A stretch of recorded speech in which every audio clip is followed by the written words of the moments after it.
অন্ধকার গলির মাঝে পুরনো কলকাতার বুক চিরে এক রহস্য লুকিয়ে আছে। ঘোমটাকালীর রহস্য। শুনেছেন ঘোমটাকালীর কথা? জানেন কে উনি? তার নাম শুনলেই যেন শরীরে কাঁটা দেয়, কিন্তু তাও তিনি সবচেয়ে বড় আশ্রয়। ঘোমটাকালীকে কোনো জাঁকজমকে বা শোভাযাত্রায় দেখা যায় না। তিনি থাকেন নিঃশব্দে, ঘোমটার আড়ালে। ঘোমটাকালীর এই রূপের আড়ালে আছে এক ভয়ঙ্কর শক্তি। তিনি জানেন কে কেমন, কার অন্তর সত্য আর কার মুখে মিথ্যে। তিনি যেন এক রহস্যময় আগুন, যে আগুনে পুড়ে যায় পাপ, জ্বলে ওঠে নতুন পথ। কলকাতার হাতিবাগানের বলরাম ঘোষ স্ট্রিটের এক নিরিবিলি গলির ভেতরে লুকিয়ে রয়েছে এই ৯ চূড়ো নবরত্ন কালী মন্দির, যা 1887 থেকে 1888 সালে ঘোষ পরিবার নির্মাণ করেছিল। দক্ষিণেশ্বরের ভবতারিণীর মতো খ্যাত না হলেও এই দেবীর এক অনন্য রূপ আছে। এক্কেবারে বাঙালি ঘরের মেয়ের মতন শাড়ি পরা এবং মাথায় ঘোমটা টানা। মন্দিরটি নির্মিত হয় নবরত্ন শৈলীতে, ৯টি চূড়ো মাথার উপর। সঙ্গে আছে অলঙ্কৃত কাস্ট আয়রনের রেলিং, আর মূল মন্দিরের দুপাশে রয়েছে দুটি আটচালা শিব মন্দির। একটিতে হরেশ্বর, অপরটিতে হরপ্রসন্ন শিবলিঙ্গ প্রতিষ্ঠিত।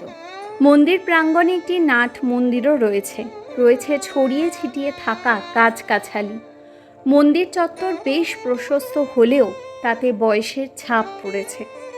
পুরনো চাতাল, খসে পড়া দেওয়াল আর দীর্ঘদিন ধরে মাটি আঁকড়ে থাকা গাছেদের দেখলে আভাস পাওয়া যায় এই মন্দির বহু পুরনো। কিন্তু তবুও এখানে একটা শান্তি আছে, যা বলে বোঝানো যায় না। এখানকার কালী ঠাকুরকে বলে ঘোমটা কালী, কারণ তিনি মাথায় ঘোমটা দিয়ে থাকেন। যেভাবে সাধারণ বাঙালি গৃহিণীরা আগেকার দিনে শাড়ি পরত, তিনি ঠিক তেমনভাবেই শাড়ি পরেন। এই অনন্য রূপের পেছনে আছে এক স্বপ্ন। ঘোষ পরিবারের পূর্বপুরুষ তুলসীরাম ঘোষ, যিনি একসময় নবাব মুর্শিদ কুলি খাঁর দেওয়ান ছিলেন, তার দেখা স্বপ্ন। সেই স্বপ্নের রূপ অনুযায়ী তিনি এক চিত্র আঁকান। পরে সেই চিত্র অনুসারেই তৈরি হয় আজকের ঘোমটাকালীর মূর্তি। ছবিটি আজও মন্দিরের গর্ভগৃহে সংরক্ষিত। সাধকেরা বলেন তিনি দক্ষিণাকালীরই এক রহস্যময় রূপ, আবার অনেকেই বলেন তিনি ভবতারিণী। ঠাকুরের ডান হাতে খড়গ আর বাম হাতে অসুরের কাটা মস্তক, অপর দুটি হাতে বরাভয় ও অভয় মুদ্রা। তার নিচে শিব শুয়ে আছেন, যেন শক্তির প্রকাশকে তিনি মেনে নিচ্ছেন। মন্দিরের গর্ভগৃহে রয়েছে আরও কিছু দেবমূর্তি: শ্রীধর নারায়ণ শিলা, কৃষ্ণ রাধিকা ও একক কৃষ্ণ মূর্তি। এই উপস্থিতির জন্যেই সম্ভবত কালী মায়ের কাছে শুধুই নিরামিষ নিবেদন হয়। শ্যামা পুজো, জন্মাষ্টমী, জগদ্ধাত্রী পুজো সব পার্বণই মন্দিরে জমে ওঠে উৎসব।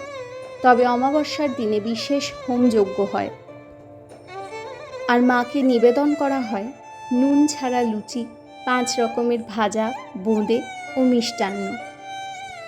ঘোষ পরিবার দাবি করেন বলরাম ঘোষ স্ট্রিট তাদের পূর্বপুরুষ বলরাম ঘোষের নামে।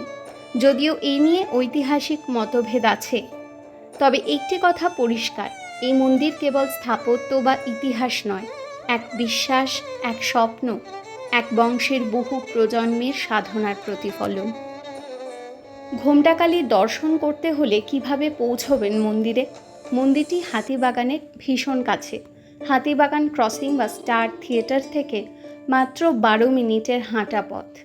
আর যদি মেট্রো হয়ে আসতে হয়, তাহলে শ্যামবাজার মেট্রো স্টেশনের 4 নম্বর গেট দিয়ে বেরিয়ে ঠিক 5 মিনিট হাঁটলেই দেখা মিলবে এই মন্দিরের। এই ছিল আজকের টেম্পল টেলস। যদি ভালো লেগে থাকে চ্যানেলটা সাবস্ক্রাইব করুন, আর পরের বুধবার আবার দেখা হবে আরও এক পুরনো মন্দিরের গল্প নিয়ে, ইতিহাস নিয়ে। ভিডিওটি দেখার জন্য ধন্যবাদ।